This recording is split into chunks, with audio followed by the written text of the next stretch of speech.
सकट चौथ, जिसे तिलकुट चौथ भी कहा जाता है, वो कब है और उसमें क्या विशेष पूजा करनी चाहिए, आइए जानते हैं आज के इस वीडियो में। मैं अंजलि सक्सेना स्वागत करती हूँ आपका अपने चैनल पर। आइए आज जानते हैं सकट चौथ के बारे में। चौथ महीने में दो पड़ती है, एक शुक्ल पक्ष में, एक कृष्ण पक्ष में। शुक्ल पक्ष की चौथ को जो है विनायक चतुर्थी कहा जाता है और कृष्ण पक्ष की चौथ को संकष्टी चतुर्थी कहा जाता है। माघ माह के शुक्ल पक्ष की जो चौथ होती है, विनायक चतुर्थी होती है, उसी को तिलकुट चौथ कहते हैं या फिर सकट चौथ कहते हैं। इसमें हम विशेष पूजा जो करते हैं वो सकट माता की करते हैं और गणेश जी की करते हैं। ये व्रत पुत्र के लिए रखा जाता है, अपने पुत्रों के लिए माताएं रखती हैं, उनकी लंबी आयु, उनकी अच्छे भविष्य के लिए रखती हैं। ये व्रत बहुत ही अच्छा व्रत माना जाता है, निराजल रख के किया जाता है, या कुछ लोग जो है वो अपने जो परिवार में नियम चले आ रहे हैं उसके अनुसार ही व्रत करते हैं और परिवार के नियम के अनुसार ही व्रत को करना भी चाहिए। आजकल की जनरेशन में लोग पूछना ही पसंद नहीं करते हैं कि हम अपने बुजुर्गों से पूछ लें कि हमारे यहाँ क्या पूजा पाठ होती है, कैसे होती है, इसकी विधि क्या है, इसका विधान क्या है। और नतीजन होता क्या है कि जब वो अपनी मर्जी से काम करने लगते हैं तो वो पितृदोष के भागी बन जाते हैं, क्योंकि हमें जो भी ये विशेष पूजाएं होती हैं वो अपने परिवार में जो चली आ रही हैं, जो होती हैं, वही करनी चाहिए। यदि आप आपके परिवार में खंडित है तो आपको कदापि ये पूजा नहीं करनी चाहिए, जिन परिवारों में जिस विधि से होती है। इसमें विशेष महत्व होता है तिल का।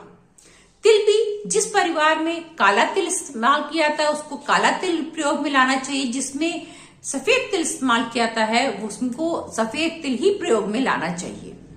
तिल को पहले ही आप मंगा लीजिए, किसी भी अच्छे दिन को मंगाना चाहिए, कोशिश करना चाहिए सोमवार या शुक्रवार को मंगाएं।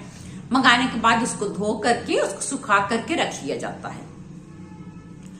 पूजा वाले दिन इस तिल से इसमें गुड़ मिला करके और इससे बकरा बनाया जाता है या तो फिर पहाड़ बनाया जाता है। जिस घर में जो बनता है वही बनाना चाहिए और उसको अपने बेटों से जो है पहाड़ या बकरा जो भी है उसको कटवा करके और तब ये पूजा की जाती है।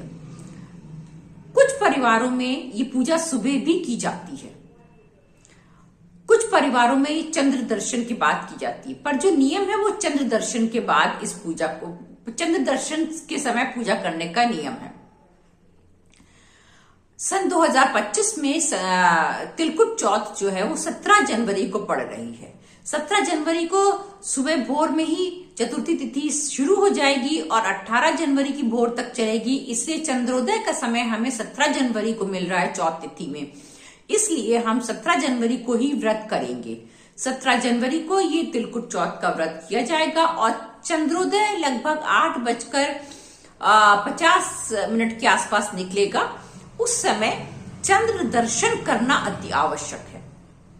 चंद्र दर्शन करना, चंद्र को आप दूध चढ़ाएं, दूध में जल मिला के चढ़ाएं, रोली अक्षत से उनकी पूजा करें और उसी समय जो है ये तिलकुट की पूजा की जाती है। उसी समय आपको 4 कहानियां कहनी चाहिए। कहानी कहना बहुत जरूरी होता है। सुहाग की कहानी, बेटे की कहानी, गणेश जी की कहानी इसमें कही जाती है और सुहाग की कहानी हर पूजा में कहना बहुत शुभ माना जाता है। मेरी इस चैनल पे एक सुहाग की बहुत सुंदर कहानी पड़ी हुई है, अगर आप सुनना चाहते हैं तो मेरे चैनल पे जाकर के उसे देख सकते हैं। सकट चौथ में विशेष पूजा सिर्फ तिल की ही होती है। तिल को भी भून करके और उसको कूट करके प्रयोग किया जाता है, इसीलिए इसको तिलकुट व्रत कहा जाता है।